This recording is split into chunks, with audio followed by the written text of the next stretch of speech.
और एक मजबूत प्रक्रिया के बेस के ऊपर इस संस्थान को खड़ा किया जाए, ये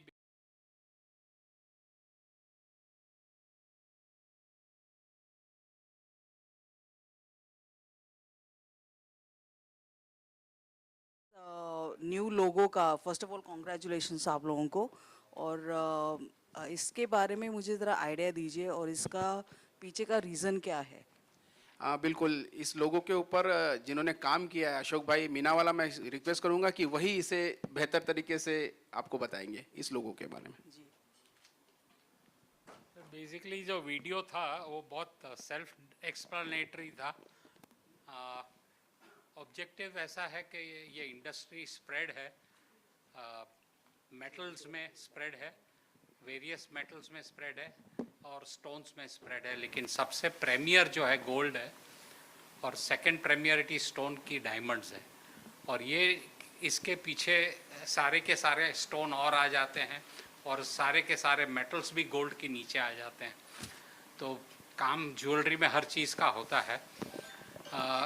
दूसरा जो है वो थोड़ा सा साइंटिफिक तरीके से इसको बनाया जाता है, जहाँ पर एक इंडस्ट्री को अगर ग्रोथ करना है और उसको सक्सेसफुली आगे ले जाना है तो एक पर्टिकुलर एंगुलर स्टाइल से उसका जैसे व्यक्ति की सिग्नेचर होती है उसको देख के बहुत बार पता चलता है कि ये व्यक्ति कैसा होगा, कैसे काम कर सकेगा। तो वैसे एक लोगो भी जो है वो एक अपनी तरह से एक प्रतीक है एक ऑर्गेनाइजेशन का, और उसी लोगों को साइंटिफिक तरीके से अगर किया जाए मैनेज तो वो शायद इफ़ेक्ट मोर सक्सेसफुली कर सकता है, अच्छी तरह से कर सकता है। मोस्ट इम्पॉर्टेंट ये है कि समय के साथ रहना है। एक चीज़ जो 21 साल से चली आ रही थी, जो लोगो 21 साल पहले बना था वो 24 घंटे में बनाया था। इसको बनाने में कम से कम 24 दिन निकल गए होंगे। तो वो समय में फ़र्क है, टाइम में फ़र्क है। और उस वक़्त हमारे पास में डिज़ाइनर भी नहीं था, तो मैंने मेरी बेटी को बोल दिया था कि तू लोगो बना देना, तो उसने अपने हिसाब से बना दिया था। So it was very simple done and we wanted a little more intricacy, little more understanding, a little more richness, a little more connection to the business that we are in, and eventually something that can look forward for the next 5, 10, 20 years. So let's hope for the best. Thank you, sir. And Thank you. to add to that, one more thing I just want to tell you. Now this is the era where the new gen is coming in, and they want a clean and clearer logos and the identities. And that's the very big reason why this logo has been designed with a clean thought and a clearer vision. And the vision what we have shown you in the statement in the video also goes on that lines, wherein we are putting in across everything which is absolutely crystal clear. So that is the very big reason of this change. Thank you, sir. Thank you. Yeah, this is Lokesh Shastri. Firstly, congratulations on the new launch of the logo. It shows your dedication and commitment to what the gems and jewelry industry is. And also congratulations for conducting this platform for so many years, bringing so many people together and increasing the GDP of our country. So wanted to understand what about exports? Are the exports progressing at the rate that is required, and what are we doing as GJC for increasing the exports and providing more opportunities for Indian entrepreneurs? See, first thing, we are taking care of the domestic sector, and definitely domestic sector helps in exports also. And gem and jewelry industry, after the turmoil of the tariffs, had some beating. But the best part for Indian gem and jewelry industry is that's a unique handcrafted focused industry. And the other part is the Indian diaspora is spread over the world. So that kind of designs which are manufactured in India are loved by each and every people. And thanks to Bollywood, thanks to our Indian fat weddings, which are a very important thing to support the exports to the of the nation from the gem and jewelry sector. So I feel this is a very, very important subject, and the domestic industry is working hand in hand with the Export Promotion Council to make sure our exports are robust, and we are working together. During the Out of 3,500 our paid member, 50% are exporter. तो आपने बहुत सही question पूछा है, export कैसे बढ़े उसके लिए 2 महीने पहले मैं, राजेश, अविनाश जी, संयम मेरा, हम लोगों ने बहरीन, कतर, दुबई और ओमान, ये कंट्री में हमने टूर किया. वहाँ के हमने एम्बेसी से मिले और कॉमर्स मिनिस्ट्री के साथ में हमारी ओमान में मीटिंग हुई और उन लोगों ने हम लोगों के साथ में पूरा डिस्कशन किया. हमने गवर्नमेंट को एक प्रपोजल दिया है जिसमें हम, जैसा कि लोग डिमांड निकालते कि मुझे ये बैग चाहिए, चाहे एलवी की चाहिए, बर्बरी की चाहिए, तो इंडियन हैंडक्राफ्ट इंडस्ट्री पूरे वर्ल्ड में अभी मशीन से काम हो रहा है. हैंडक्राफ्ट जो है वो सिर्फ इंडिया के अंदर और सराउंडिंग इंडिया के बांग्लादेश वगैरह वहाँ थोड़ा बहुत है और इंडिया में आज भी है. तो इसकी डिमांड लोगों से आना चाहिए. उसके लिए हमने गवर्नमेंट को एक प्रपोजल दिया कि हमको इन्फ्लुएंसर अपॉइंट करने पड़ेंगे इंटरनेशनल, जहां वो ये प्रचार करे कि ये ब्यूटी है इंडियन हैंडक्राफ्ट की. क्योंकि मशीन एक बार इटली से एक्सपोर्ट हो गई या इंडिया की आगरा से बन के कहीं चलेगी तो पूरे वर्ल्ड में उसमें प्रोडक्शन में कोई फर्क नहीं है. लेकिन जब हैंडक्राफ्ट आता है तो 100% फर्क आता है. 10 लोग एक जैसी चाय भी बना नहीं पाते, अलग अलग तरीके से बनते हैं, अलग अलग. तो वो हैंडक्राफ्ट का बहुत ज्यादा इंपॉर्टेंस है, लेकिन इंटरनेशनल डिमांड उसकी आना चाहिए. उसके लिए पूरा प्रपोजल दिया. अनफॉर्चुनेटली हमारी मीटिंग होने के बाद में ये सब टर्मोइल जो हुआ, ये सब उसके बाद में हम इसको परस्यू करेंगे. और गवर्नमेंट ऑफ ओमान ने तो हमको वहां बुला के एग्जीबिशन करके और वर्ल्ड के और एक्सपोर्टर को वहां बुला के एक प्लेटफॉर्म, और उन्होंने हमको कुछ कॉन्ट्रीब्यूट भी करने का प्रॉमिस किया है. लेकिन ये अभी जो सरकमस्टांसेस कर रहे हैं उसको हमने भी होल्ड पे रखा है, लेकिन निश्चित उसको आगे ले जाएंगे. साथ ही आपने एक्सपोर्ट की बात कही तो मैं यही कहूँगा, देखिए एक्सपोर्ट के लिए पूरी एक बॉडी अलग है जो जीजीपीसी देखती है, डोमेस्टिक हम लोग देखते हैं, और इसी को कोऑर्डिनेशन के लिए हम लोग इस जीजे शो में हम लोग एक कोऑर्डिनेशन मीटिंग भी कर रहे हैं जिसमें हम लोग एक दूसरे को कैसे कॉम्प्लीमेंट कर सके और डोमेस्टिक के साथ साथ एक्सपोर्ट भी कैसा बढ़े, इसके ऊपर हमारी बिल्कुल कोऑर्डिनेशन ऑलरेडी मीटिंग प्लान है. ये जो टर्मोइल की बात आपने की, उसका क्या इम्पैक्ट पड़ने वाला है इस शो के ऊपर और इस 6 मंथ्स के अंदर? सर, एक चीज़ है, टर्मोइल मिडिल ईस्ट में हो रहा है और जैसे कि अभी हमारे चेयरमैन साहब ने बताया कि आपदा को अवसर में बदलना हम हिंदुस्तानियों से बेटर किसी को नहीं आता है. तो आज की डेट में जो काफ़ी टूरिस्ट जो दुबई से बाइंग करता था वो अभी इंडिया से बाइंग करने की चेष्टा रखेगा. और मुझे ये लगता है कि domestic sector has always been a great buyer of gold and gold jewellery. तो मुझे नहीं लगता कि बहुत बड़ा इम्पैक्ट इसका आने वाला है और मुझे नहीं लगता कि इस शो तक ये वॉर भी चलेगा.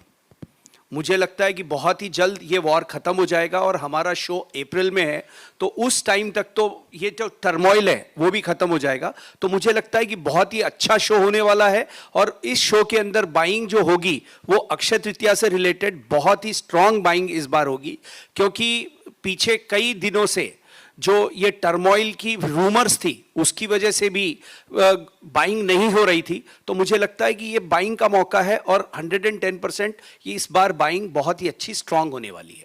उसका एक कारण है कि भगवान भी हमारे साथ में साथ दे रहा है. 4,20,000 की चांदी 2.5 लाख रुपए में अवेलेबल है और 1,90,000 जो दिवाली में सोना बिका था वो अभी 1.5 लाख रुपए के आसपास आ गया है. तो ये टेम्प्ट करेगा लोगों को और लोगों ने इस अपॉर्चुनिटी को मिस नहीं करना चाहिए.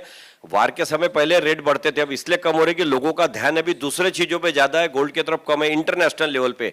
तो ये बेस्ट अपॉर्चुनिटी है बाइंग करने की. मुझे नहीं लगता कि इससे बेटर रेट आने वाले समय में लोगों को मिलेगा. इनफैक्ट आज मैं कुछ झवेरी बाजार में था तो 20 दिन शो को बाकी है और कॉल्स आ रहे थे झवेरी बाजार में कि सर हम लेने आएंगे लेकिन अभी हमारे रेट बुक करेंगे क्या, अब हम एडवांस भी देने के लिए तैयार है. तो लोगों में उत्साह है आगे के पीरियड के लिए एडवांस देने का भी. आपने कुछ बहुत अच्छी बात बताई थी, माइंड स्पीक और मंथन और भी कुछ ऐसी चीज़ें होंगी, उसके बारे में कुछ इलैबोरेट करके बता सकते हैं कि हम लोग किस तरीके से पब्लिक को मोटिवेट करे आने के लिए और सुनने के लिए? ऐसा है कि माइंड स्पीक और मंथन दोनों एक ऐसे प्रोग्राम है जहाँ पर सोच विचार डेवलपमेंट पोटेंशियल टू ग्रो एक इंडस्ट्री का उसके बारे में चर्चाएं होती है by way of seminars and webinars, और ये करते आ रहे हैं काफ़ी 10-15 सालों से। तो ये बिल्ड होके आज इनके टाइटल्स भी बन चुके हैं, लाभम और माइंड स्पीक, और ये काफ़ी पॉपुलर भी हो चुके हैं।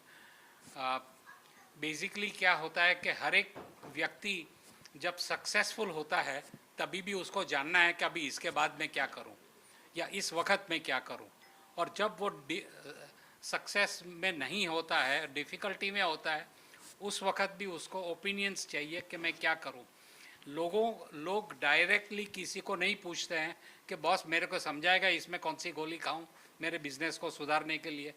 लेकिन जब 10 आदमी बात करते हैं या 100 आदमी का डिस्कशन होता है, उसमें से बहुत तथ्य निकलता है, और यही तथ्य जो ये अमृत कहते हैं जिसको हम इसका राइट यूज़, राइट इस्तेमाल होता है। आप एक बार खाली अटेंड करके देख लीजिए हमारे कोई भी सेमिनार्स, आपको पता चलेगा कि इतना स्ट्रॉन्ग होल्डिंग पावर होता है, इतना पावरफुल डिस्कशंस होते हैं। और 1 घंटे का हम एक सेमिनार रखते हैं, उसको बंद करते करते नाक में दम निकल जाता है, और नेक्स्ट सेमिनार को शुरू करना होता है 15 मिनट के अंदर। But I think that is the power of the years and years of experience that so many families and so many people in our industry have gained and earned over the years, और उसको share करके और फिर intellectuals और technically advance लोगों के साथ मिलके जो आप इसमें से निकाल सकते हैं तत्व, वो अनपैरेलल है। धन्यवाद भी देता हूं कि एक नए आइडेंटिटी के साथ इस बार हम लोग जीजेएस में आने वाले हैं, और जैसे कि जीजेएस एग्जीबिशन जो होने वाला है उसमें करीब 400 एग्जीबिटर है, 700 से ज़्यादा स्टॉल है, और करीब हमारे 15,000 प्लस विजिटर्स को हम लोग इसमें इन्वॉल्व करने की इच्छा रखते हैं। तो ये ओवरऑल हमारे तरफ से आज का प्रेस कॉन्फ्रेंस में जो हमें अक्षय तृतीया जैसा मुहूर्त है, और उसके जस्ट बाद वेडिंग सीजन जैसा एक बड़ी एक सीजन का एक शुरुआत हमें मिलती है।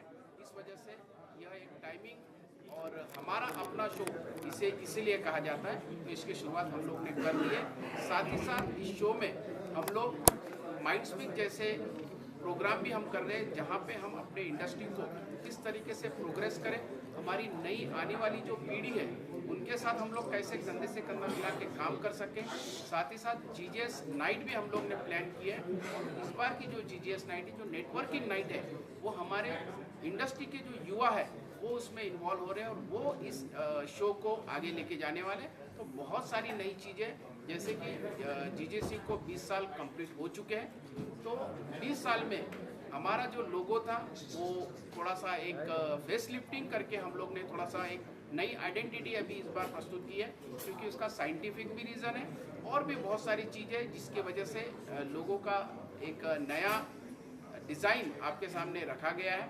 और जीसीसी अभी निरंतर प्रगति करने के लिए हम लोग अपने व्यवसाय में जिस तरीके से नई नई चीज़ें लेके आते हैं, ठीक उसी तरीके से जीजेएस शो में भी बहुत सारी नई बातें आपके सामने हम लोग रखने वाले हैं। और हमें आपके माध्यम से हमारे पूरे भारत के डोमेस्टिक बायर्स को विनती करता हूं कि वो इस शो में आए, क्योंकि पहले और अभी में एक बड़ा अंतर हमने देखा है। पहले लोग सोना खरीदते थे, लेकिन अभी डिज़ाइंस खरीदते हैं, और डिज़ाइंस के लिए ऑलवेज मार्केट में हमें अपडेट और अपग्रेड होना ही चाहिए। इस वजह से इससे बढ़िया शो प्लान कोई हो नहीं सकता। इसलिए मैं पुनः रिक्वेस्ट करता हूँ कि ज़्यादा से ज़्यादा तादाद में डोमेस्टिक बायर्स, साथ ही अगर इंटरनेशनल मार्केट्स के भी हमारे पास अपॉर्चुनिटी है, वो भी यहाँ आ सकते हैं।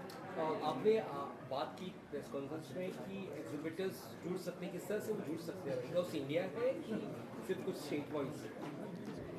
ये इस शो में मेजरली सारे डोमेस्टिक एग्जिबिटर्स हैं, और ये क्योंकि डोमेस्टिक काउंसिल का शो है तो उस वजह से सारे डोमेस्टिक एग्जिबिटर्स हैं, और इसमें बायर मेजरली डोमेस्टिक आते हैं, लेकिन हर शो में कुछ इंटरनेशनल बायर भी आते हैं इस शो के अंदर बाइंग करने के लिए।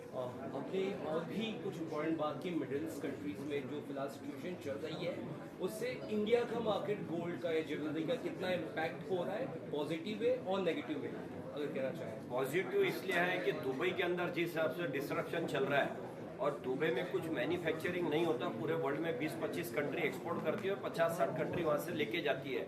तो वहाँ जो अभी डिस्ट्रप्शन चल रहा है, डर का माहौल है, कब क्या होगा भरोसा नहीं है, तो उसके लिए इंडिया में अपॉर्चुनिटी है। लेकिन अक्सर देखा गया कि जब गोल्ड के रेट नीचे आते हैं तो लोग समझते हैं और नीचे आने वाले हैं और वो हरदम बस मिस कर देते हैं और वो रेट फिर से ऊपर चले जाते हैं। तो इस बार आपके माध्यम से हम लोगों को बताना चाहते हैं कि करीब करीब 40,000 रुपये नीचे भाव आए हैं, उसका अपॉर्चुनिटी उन्होंने लेना चाहिए, चाहे वो रिटेलर हो चाहे कंज्यूमर हो, एंड कंज्यूमर हो, उन्होंने इस अपॉर्चुनिटी का फायदा लेना चाहिए और ज़्यादा से ज़्यादा तादाद में ज्वेलरी परचेस करना चाहिए। और जो दुबई एक्सपोर्ट नहीं हो रहा था उसकी वजह से मार्केट के अंदर अवेलेबिलिटी भी बहुत अच्छी है। जेम एंड ज्वेलरी के अंदर सारी ज्वेलरी में डिज़ाइन भी बहुत अच्छी है, इनोवेशन बहुत अच्छा है, तो इसका फायदा दोनों ने भी लेना चाहिए। आप बताएं। में 2 एग्जीबिशंस करते हैं और जो अप्रैल में 4, 5, 6 और 7 4 दिन का जो शो है उसके लिए हम सभी पूरे हमारे डोमेस्टिक बायर को यहाँ बुलाते हैं। और इस शो के अंदर विशेष तौर पे एक दिन पहले हम लोग 3 तारीख को 2 बड़े प्रोग्राम करने जा रहे हैं। एक फर्स्ट हाफ में हम लोग मंथन करने जा रहे हैं जिसमें IIM अहमदाबाद के साथ, और सेकेंड हाफ में हम लोग हमारे एक मोटिवेशनल स्पीकर है डॉक्टर विवेक बिंद्रा जी, उनके साथ मिलके हम लोग एक बहुत ही बढ़िया सेशन हम लोग प्लान कर रहे हैं। और चीजें देखा जाए तो टाइमिंग को लेके इस शो की सबसे खासियत है, महाराष्ट्र में स्पेशली गुड़ी पड़वा के बाद काफ़ी ज्वेलरी सेल हो जाती है और उसके जस्ट बाद एक बड़ा मुहूर्त